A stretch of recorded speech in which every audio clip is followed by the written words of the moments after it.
The tape started with static, that familiar soft hiss of forgotten electricity, still fighting to exist after decades of silence. Then, a voice shaky, almost a whisper broke through. "If someone finds this, don't open the closet." The words were old, warped by time, but they were still clear enough to chill the blood of anyone who listened. The recorder had been running since the night of December 4th, 1998, in an apartment that no one dared to enter again. The building itself was condemned years ago, hidden behind layers of dust, police tape, and the weight of unanswered questions. But the voice was still there, looping endlessly like an echo that refused to die. It all began when the residents of 317 Maple Avenue started hearing things that didn't belong in any city apartment. It wasn't the kind of noise that neighbors complain about. It was different. Rhythmic thuds, whispers in the vents, soft clicks like someone testing the lock from the inside. The tenant, a young man named Daniel Brooks, had recently moved in after his mother passed away. The apartment was small, ordinary, and cheap, which was exactly what he needed. But the neighbors said that after midnight, Daniel would talk to someone. The only problem was, he lived alone. The landlord found the recorder months later after complaints about the smell. The door was locked from the inside. No signs of forced entry. No trace of Daniel. Just that little black device sitting on the table, still spinning its old cassette. When police pressed play, the tape started mid-sentence, as if the recorder had captured only fragments of something much larger. What they heard wasn't just a man speaking. It was a dialogue, one that shifted between confusion, fear, and something else entirely. Something that didn't sound human. People who handled the evidence said the tape had a strange effect. Some couldn't sleep after hearing it. Others swore they heard whispers under the sound of static. The apartment was sealed, its contents cataloged, but rumors spread that the recorder never actually stopped. That even after the batteries died, even after the cord was cut, the red light flickered back on whenever someone entered the room. By the time the building was demolished in 2006, the story had already become urban legend. But not all legends fade away. 25 years later, in 2023, the recorder resurfaced at an estate sale for abandoned police evidence. A young archivist named Julia Ward bought it for $50, unaware of its past. She was drawn to it because of the label written in blue ink, Apartment 317, Do Not Play. For her, it was just another piece of forgotten history to digitize. But once she pressed play, the silence of 1998 returned, and this time, it brought something with it. Julia heard the same voice, a man breathing heavily, whispering names, pleading for the noise to stop. But there was another layer beneath it, faint yet constant, like breathing too close to the microphone. She increased the volume, expecting interference. What she heard instead made her heart freeze. The breathing wasn't coming from the tape. It was coming from behind her. That's where the story begins, not with Daniel Brooks in 1998, but with Julia Ward standing alone in her small studio, listening to a voice that should have died a quarter-century ago. As the red light blinked once again, the air around her seemed to grow heavier. The static deepened into a rhythm, almost like a heartbeat, and she realized the recorder wasn't playing back sound. It was responding. Julia didn't turn it off. She should have, but she didn't, because within that hiss and murmur, she heard her own name being whispered, slowly, clearly, and from that moment on, the apartment that had been locked away in history started to reopen one sound at a time. The door was never meant to be opened. Julia stared at the recorder long after the last whisper faded. The red light on the device pulsed in a slow rhythm, almost like it was matching her heartbeat. She told herself it was a glitch, a reflection, anything that made sense. But the air around her felt wrong. It had that weighty stillness that fills a room before something happens, the kind that makes your skin tighten, even when nothing is visibly there. She pressed stop, expecting silence, but the tape kept spinning. She pressed stop again, harder this time, until her fingertip hurt. Only then did the recorder finally fall quiet. Even then, the room didn't feel the same. It felt as if something else had woken up with the tape and was just standing there, waiting. She replayed the whispering moment in her mind. She remembered clearly how the breathing grew louder behind her. When she turned around, no one was there. But the feeling lingered, that sense of someone leaning close enough to touch her shoulder. She had digitized hundreds of tapes from police evidence, some full of confessions, accidents, even unsolved cases, but none of them had ever stirred something inside her like this one. It wasn't the fear itself. It was the familiarity. She couldn't explain why, but the voice on that recording felt like it was speaking to her, not just through the tape, but through time. She pulled up the label on the evidence bag again, reading the faded police handwriting. Recovered from apartment 317. Do not play. It didn't mention a crime, a missing person, or any sealed orders. Just a warning written, as if the officer who handled it wanted to prevent anyone from reliving something he couldn't forget. She searched for the case number in the police database archives, but most digital records before 2000 were incomplete. Paper files existed, but they were stored in an off-site facility. The only thing she could find easily was a newspaper clipping from 1999. It mentioned the disappearance of a 32-year-old tenant named Daniel Brooks, last seen entering his apartment. The article mentioned neighbors reporting strange noises in the weeks leading up to it, describing muffled conversations and tapping sounds coming through the walls. Police found no sign of struggle or forced entry. The case went cold. Julia felt an unexpected tension growing inside her chest, like the tape had pulled something deep out of her memory. She didn't know Daniel, and 1998 was too long ago for her to have any personal connection.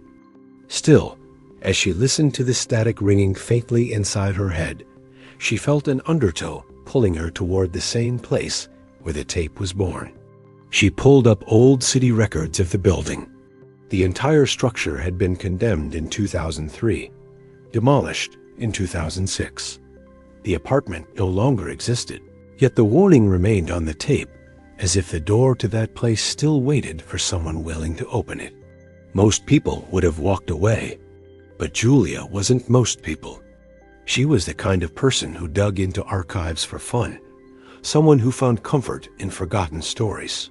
She grabbed her jacket, the recorder, and a camera.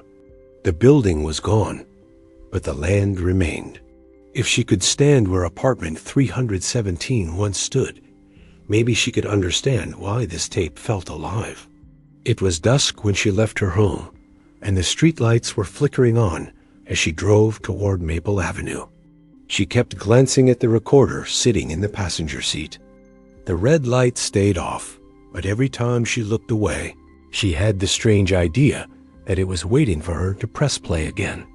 The lot where the building once stood had turned into an overgrown patch of weeds behind a sagging chain-link fence. A faded sign read, "No trespassing," but the padlock was broken and rusted open. The moment she stepped through, the air felt colder.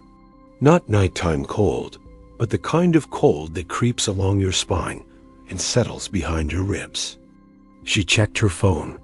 The signal dropped to nothing. She walked farther, her boots crunching through weeds that reached her calves. She counted her steps without meaning to, as if the numbers would anchor her. When she reached what would have been the third floor, she stopped. She didn't know how she knew, but something about the way the wind shifted made her sure she was standing exactly where apartment 317 once existed. She took out the recorder and pressed play. Static filled the night air, louder than before, as if the emptiness around her was amplifying it. The voice returned, trembling but clear. "If someone finds this, don't open the closet." Julia felt her breath catch in her throat. She listened closer. She realized the tape wasn't simply repeating the same message. There were words she hadn't heard before. She stepped closer to the center of the lot, feeling the ground slope subtly downward. The tape hissed, then shifted, revealing a new fragment. Daniel's voice was strained. "It knows the door is weak," he whispered. "I can hear it scraping again." Julia froze. A rustling sound came from behind her. She spun around, but the lot was empty, only swaying weeds and shadows cast by the faint streetlights. The tape continued. "If it gets through?" Daniel's voice cracked, followed by a single loud knock captured on the tape. Julia felt pressure in the air, like the atmosphere itself tightened around her, compressing the space she was standing in. And then she heard something that was not on the tape at all. A knock, not from the recorder, from the ground beneath her. Julia stumbled back, clutching the recorder. The knock came again, louder, like someone hitting a hollow door from below. Her breath became sharp and uneven. She knew she should run, but her legs felt anchored. The tape suddenly went silent, but the ground noises continued, now shifting into a dragging sound, something slow, as if fingers were tracing along a wooden surface under the soil. Julia looked down in horror as the earth beneath her vibrated. There was no building here anymore, no floorboards, no walls, but the sound was unmistakable. Something was moving exactly where the closet of apartment 317 once stood. And then the dragging stopped. A single soft thud rose from the ground, right under her feet, followed by a whisper so faint she almost believed she imagined it. But she heard it, a breath that did not belong to her, a voice that had waited 25 years for someone to return. It whispered her name. Something was still moving under the floor. Julia staggered backward as the whisper faded into the cold night air, her pulse thundering in her ears. She wiped her palms on her jacket, but the trembling didn't stop. The lot was silent, except for the faint rustle of weeds in the wind, yet she felt watched, as if every shift of shadow held a presence waiting to reveal itself. She looked down at the soil beneath her boots. Nothing seemed disturbed on the surface, but she knew what she heard. There had been weight under her, movement, and a voice that pronounced her name with unnatural clarity. It was impossible. The building had been gone for nearly 2 decades. Nothing should have remained beneath the dirt except rubble and dust. But the sound had been real enough to make her step away, as if the ground itself might open beneath her feet. She clutched the recorder tighter. The red light remained off, but its weight felt different, as if something inside it had shifted. She considered leaving, stopping the investigation before it consumed her. She could have taken the recorder back to her studio, cataloged it as an unusual anomaly, and moved on.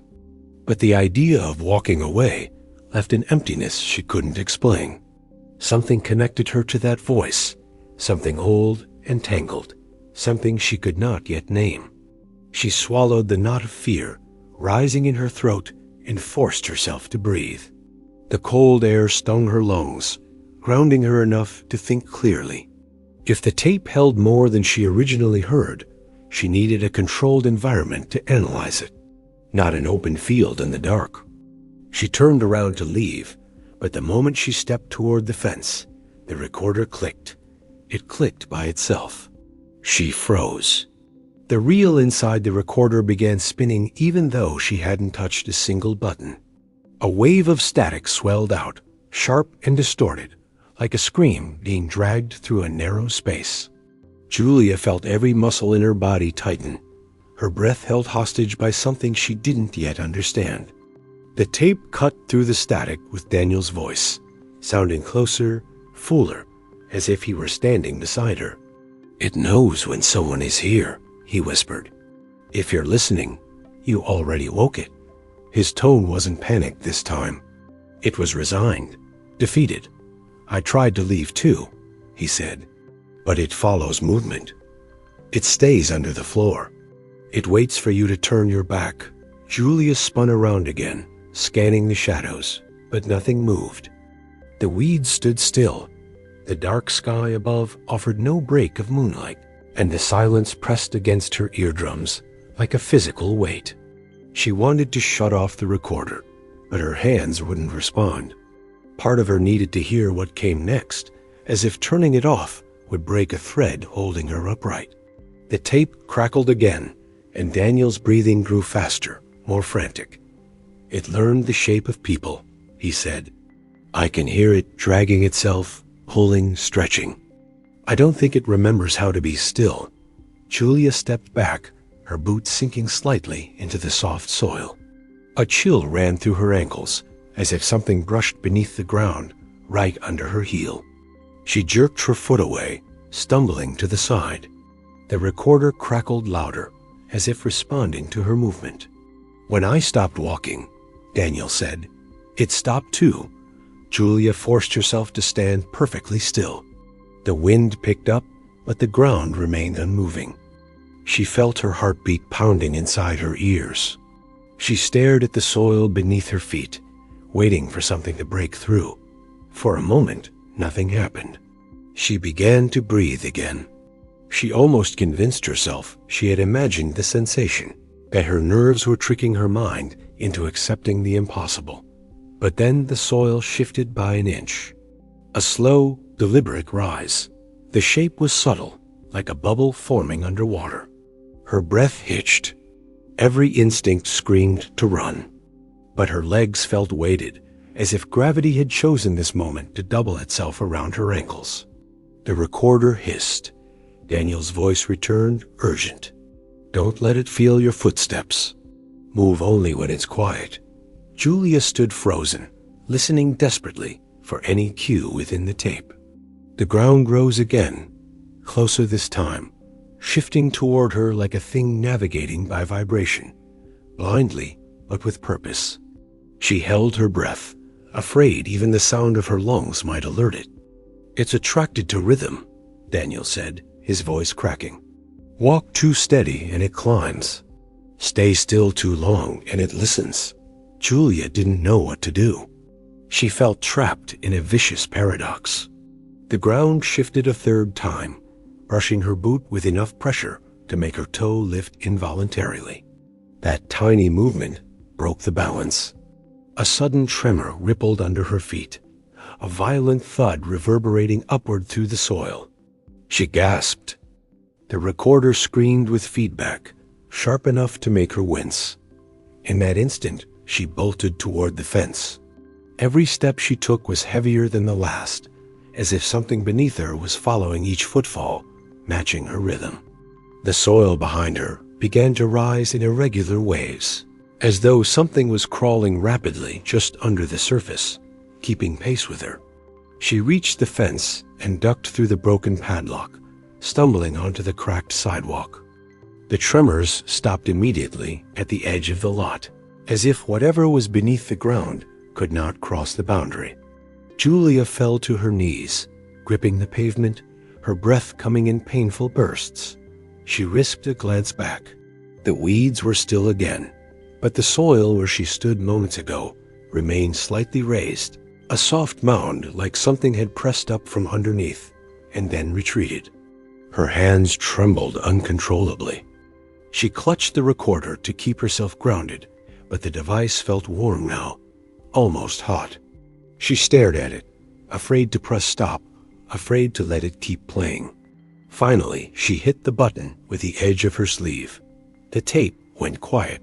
The red light flickered once, dimmed, and then glowed brighter, as if something inside the device had become aware of her fear.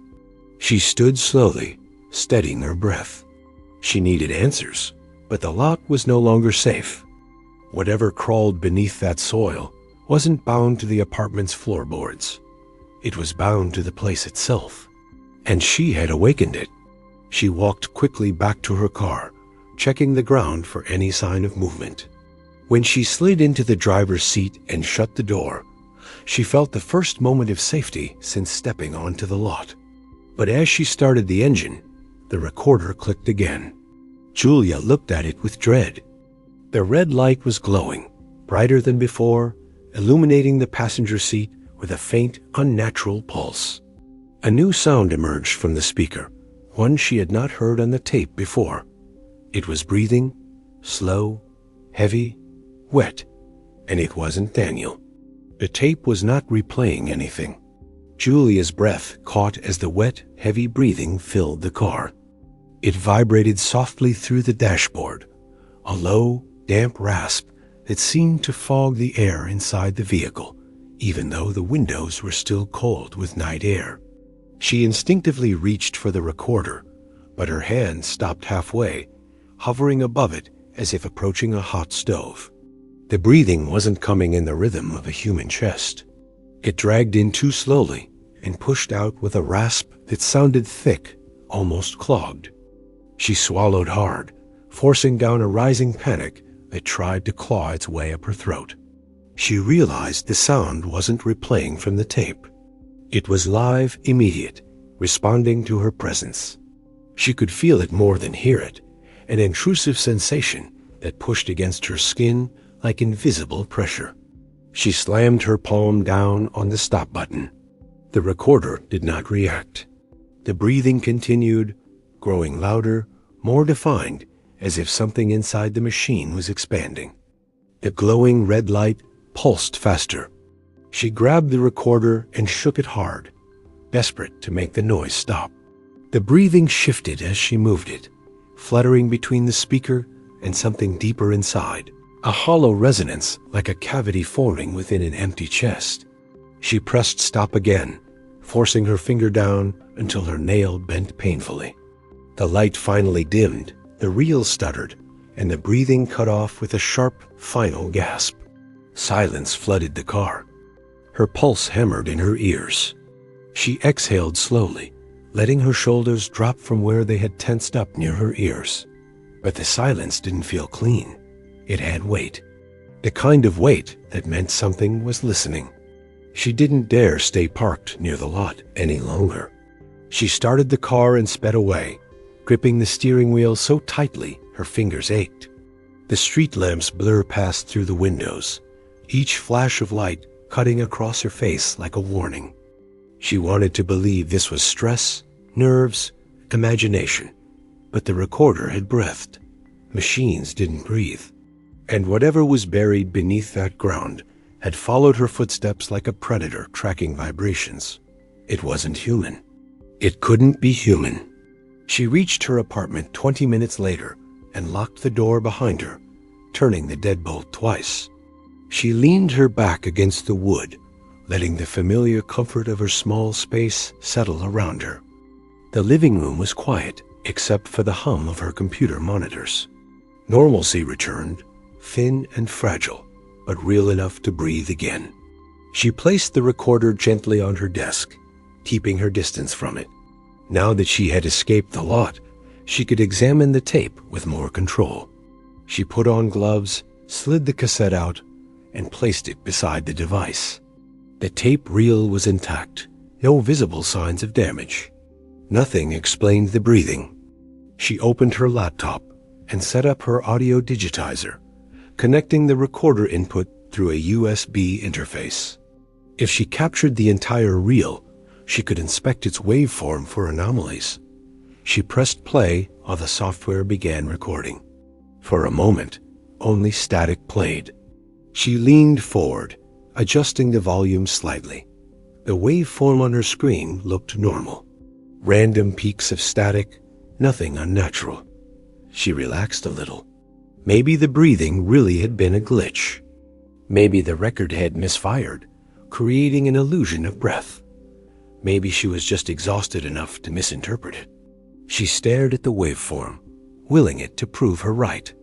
But then the static dipped, forming a sudden valley of silence.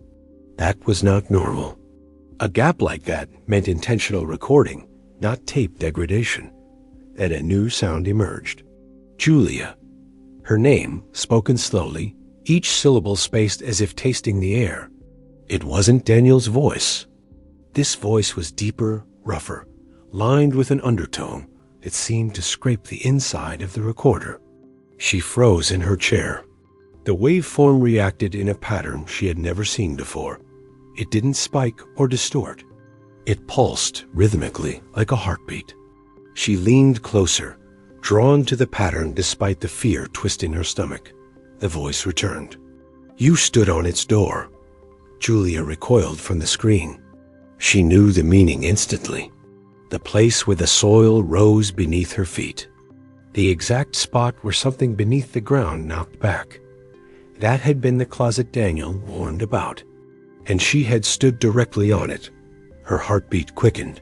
She watched the recording waveform pulse again. The voice spoke once more, slower. "It heard you." Julia slammed the stop button and ripped the cable from the recorder. The audio file froze on her screen, halfway through processing. She stared at the frozen waveform, unable to breathe for several seconds. She reached for the recorder, but the device vibrated under her fingers, a soft tremor like the faint quiver of something waking up inside. She jerked her hand away. Her apartment suddenly felt smaller, too small. The air seemed thick, like someone had exhaled inside the room, and the warmth had nowhere to go. She backed away until she reached the opposite wall. She needed answers. She grabbed her phone and researched everything she could find on apartment 317 again. This time she searched beyond official files. She dove into old forum threads, urban legend posts, scanned PDF copies of out-of-print books about local hauntings, anything that mentioned 317 Maple Avenue. She found fragments, whispers, a rumor that the tenant before Daniel also disappeared without trace. Another story claimed the floorboards in that apartment warped even before the building was condemned. Someone else mentioned the closet door in 317 never closing fully, no matter how hard you shut it. But one post, buried deep in an archive of abandoned message boards, stood out. A user had written, "That apartment had something living under it. Not a person, not an animal. Something that learned to mimic sound." The tenant said it talked like the people it heard. Julia stared at the sentence until her eyes burned. Something that learned voices. Something that listened. Something that moved beneath floors. She looked slowly toward the recorder across the room. It sat in perfect stillness on her desk, the red light dark now. But she knew it wasn't off. Whatever had spoken wasn't trapped in the tape. It had been awakened by the tape. The recorder was no longer playing sound. It was channeling something. Julia took a step toward it. The recorder clicked, and it clicked again. Then the tape reel began turning backward. And the voice that emerged did not speak her name this time. It said, "I followed your steps home." The recorder began mimicking things it could not have heard. Julia felt the air in her apartment change with those words. It thickened, the way heat thickens when a storm is about to break, dense and heavy and humming with pressure. The recorder sat motionless, except for the slow backward spin of the tape. She stepped back until her shoulder hit the wall. The apartment was small, just a single hallway connecting the living room to her bedroom and the narrow kitchen. No room to escape, no room for anything to hide. And yet she felt it, the same way she had felt the rising soil under her boots. The sensation of something moving where no movement should exist. Something tracing the lines of the room, learning its shape, mapping the space like an animal sniffing the edges of a new cage. She forced a breath through clenched teeth. The recorder was old, analog. It couldn't reverse play without someone physically switching the mechanism. It couldn't process digital commands. It couldn't sense movement. Yet it continued to spin backward, slowly, as if rewinding time itself. Static rose from its speaker in irregular pulses, each one different, each one shaped like an intake of breath or a low growl. She stared at it, unable to move, her thoughts racing and colliding. She needed to unplug it from the wall, remove its batteries, disassemble it if she had to. But fear pinned her like invisible hands pressing on her shoulders. The static shifted. The sound softened. Then a voice seeped through. It was Daniel again, but wrong. The tone was his, but the cadence was off. Too slow, as if whoever had learned his voice did not understand how humans breathe. "It crawls behind walls," the voice whispered. "It listens to warmth." Julia shook her head, pressing her palms against her ears, as if she could block out the impossible words. She knew Daniel was long dead, missing for decades. His fate sealed the night he recorded the original tape. And yet his voice was here now, stretched into something unnatural. The recorder clicked again. The backward motion stopped. A pause. Then the tape spun forward. The static became clearer, less distorted. The voice that emerged next was not Daniel's. Julia felt her knees weaken when she recognized it. It was her own voice. The words were not familiar. She had never said them, but the recorder played them as though she had whispered them moments ago. "I heard it under the ground," her voice said. "It knew I was there." The sound was hollow, stripped of human breath, like her voice had been carved into the tape rather than recorded from reality. She stumbled forward and slapped her hand on the stop button. Nothing happened. The voice continued. It followed the vibration. It follows fear. Julia leaned over the recorder and yanked the power cord free. The device did not stop. She pulled the batteries from the back and threw them across the room. The red light grew brighter. The reel spun faster. Her voice poured from the speaker, now trembling and uneven. "It will try to open the door," it said. "It will try to come inside." Then it stopped abruptly, as if someone had cut the tape mid-sentence. Silence hit the room like a blast. Julia stumbled back, her breath shaking. She stared at the recorder, half expecting it to burst into flames or split open. But it simply sat there, dark and still. She didn't trust the quiet, not after everything she had heard. Slowly, she moved toward her window and peeked outside. Nothing unusual. The street was empty. The streetlights hummed. The night remained still and patient. She told herself everything that had happened at the lot had stayed behind. But deep down she knew the truth. It had followed her. She walked to the kitchen sink and splashed cold water on her face. She needed to think clearly. She needed to understand what the tape wanted. But the moment she lowered her hands from her face, the lights in her apartment flickered. Once. Twice. A soft ticking sound echoed from the hallway behind her, like the tiny clicks of someone tapping fingernails against the wall. Julia spun around. The hallway was empty. The walls looked the same as always, chipped paint and narrow shadows. The ticking continued. It moved, shifting from one side of the hallway to the other. The sound was not random. It traced the shape of the wall, following it slowly, as though something was feeling its way through the plaster from the inside. She pressed her back against the counter, gripping the edge hard enough that her knuckles ached. The ticking grew louder, moving closer, heading toward her. Without thinking, she grabbed a flashlight and shined it down the hallway. The beam illuminated nothing but peeling paint. The ticking stopped immediately, as if the light paralyzed whatever had been crawling behind the wall. She held the flashlight steady, her breath short and shallow. The silence stretched for several long seconds. She almost convinced herself that whatever she heard was just the building settling. Old pipes. Heat expansion. Her own imagination. Then something tapped back. 3 slow, deliberate knocks against the wall. The beam of her flashlight trembled in her unsteady hand. The knocks came again, this time lower on the wall, closer to the floor, aligned perfectly with the rhythm she had heard beneath the soil of the lot. Each knock felt like a memory returning to life. She stepped forward, holding the flashlight like a shield. When she reached the narrow hallway, she pressed her ear to the wall. A whisper pressed through the plaster. It was her own voice again. "You brought it home." Julia jerked back, colliding with the opposite wall, her breath ripped from her lungs in a single sharp gasp.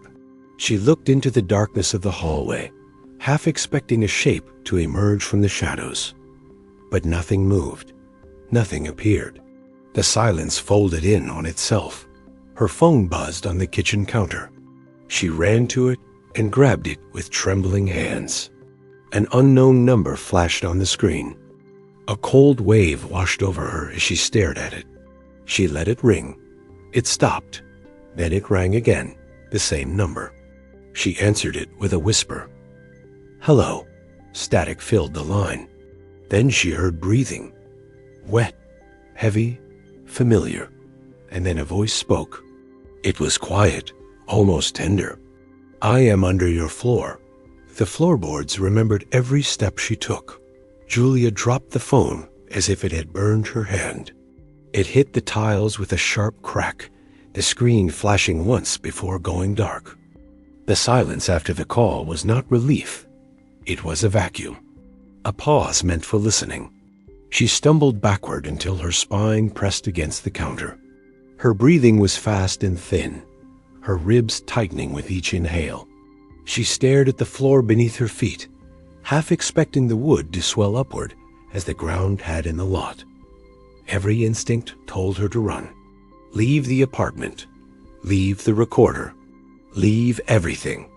But a deeper instinct, the same one that had drawn her to the tape in the first place, held her frozen. If she ran without understanding what followed her, it would only catch her again. It had waited 25 years beneath a demolished building. It would wait another 25 outside her door. A faint vibration trembled under the floorboards, subtle enough that she might have dismissed it as the hum of nearby traffic if she had not heard the same rhythm under the soil earlier. It pulsed in a slow pattern, spreading outward in a soft ripple. The wood beneath her feet felt alive, as if every grain remembered footsteps that were not hers. She crouched slowly, pressing her fingertips to the floor. The moment her skin made contact, a sudden warmth spread through the boards, and a low thud answered her touch from somewhere below. She shot to her feet. The thud repeated, not random, not wandering, deliberate. One slow knock, then another, then a third, perfectly spaced. She recognized the rhythm. It was the same sequence she had heard from the hallway wall, the same sequence she had felt under the ground, the same sequence the recorder had pulsed when it said her name. It was the rhythm of something learning her, step by step, sound by sound. She backed away, moving toward her bedroom door. The boards under her feet creaked. The vibration followed her, shifting beneath the planks in a slow, slithering path that mirrored her movement. She tightened her grip on the flashlight until her knuckles whitened. She whispered to herself, a soft, desperate plea for courage. The air felt thick, like pushing through unseen fog. When she reached the bedroom doorway, her bedroom light flickered once, dimmed, then steadied. She had one thought. If the thing beneath the floor was tracking her through vibrations, she had to break the rhythm. She kicked off her boots and stepped lightly, attempting to move without pattern, without sequence, forcing every step to land unpredictably. But the vibration still followed, matching her even when she hesitated mid-step. It no longer needed her rhythm. It had learned her weight. The recorder clicked in the other room. A soft click, then another. Julia froze in the hallway. The red glow began to pulse faintly across the living room wall, growing brighter with each beat. She inched closer and peeked around the corner. The recorder sat exactly where she had left it. But it wasn't the tape spinning now. The red light was pulsing in perfect synchronization with the vibration under the floor. And the speaker emitted a sound she had never heard on any recording device before. A deep scraping, like something dragging the underside of its body along stone. Then a whisper, low, broken, trying to form words in her voice, but failing. She stepped back into her bedroom and shut the door without letting it click. She pressed her back against it and closed her eyes, forcing her breath to quiet. She grabbed her phone from her pocket and tried to dial emergency services, but the screen stayed black, unresponsive. She pressed the side buttons. Nothing. She set it aside and moved to her desk drawer, searching for anything heavy enough to break the recorder open. She found a metal paperweight shaped like an old key. She gripped it hard, the cold metal grounding her. The vibration under her bedroom floor grew stronger, spreading out beneath the boards in uneven waves. It felt closer, more curious now, as though something had stopped crawling and started rising. She crouched and pressed her ear to the floor, against every instinct screaming for her to stop. At first, she heard nothing. Then a soft scrape, then a slow inhaling sound, the one that chilled her blood earlier. And then something else. A voice, faint as breath against glass. It whispered, "Open the door." Her heart lurched painfully against her ribs. She stood so quickly, she nearly fell backward. She stared at the bedroom door, expecting the knob to turn or the hinges to creak. But the hallway remained silent. She looked down at the floor again. The boards barely moved, but she could feel the rise beneath them. Not enough to break through, enough to warn her. If she stayed, it would come through. If she ran, it would follow. But she had one advantage. The recorder was the anchor. Whatever was under her floor, whatever had lived beneath the apartment in 1998, had followed the tape's voice. It had mimicked Daniel to lure him. It had mimicked Julia to confuse her. It had followed the vibration of steps and breath and fear. But the recorder connected them. She had to destroy it. She tightened her grip on the paperweight, stepped into the hallway, and forced her steps to land in unpredictable patterns. The floor beneath her shifted in response, but she didn't falter. She reached the living room doorway. The recorder pulsed brighter, its glow illuminating the dark room with sickly red light. Something scraped under the floor behind her, louder, closer, rising. She darted forward, raised the metal weight, and brought it down on the recorder. A burst of static ripped through the room, almost knocking her off balance. She struck again, and again. The red light flickered wildly. The tape reel screeched. A sound erupted from the speaker, a guttural howl that vibrated the windows.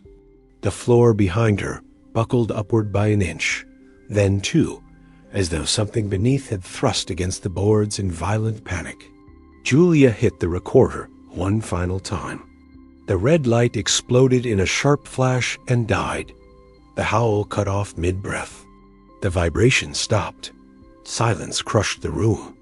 Julia staggered back, dropping the paper weight.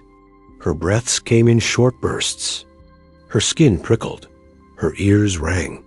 The floor settled behind her with a long, groaning exhale, like something retreating deep into the ground. She didn't dare move until her legs stopped shaking. When she finally reached down to touch the recorder's shattered remains, she hesitated. The casing was cracked. The tape reel was severed. The speaker torn. It was dead. She lifted the broken device. Something inside rattled. She turned it over. There was no battery.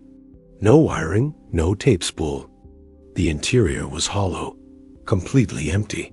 Something scraped faintly under the floor. Then came a whisper in Daniel's voice. "You broke the wrong door."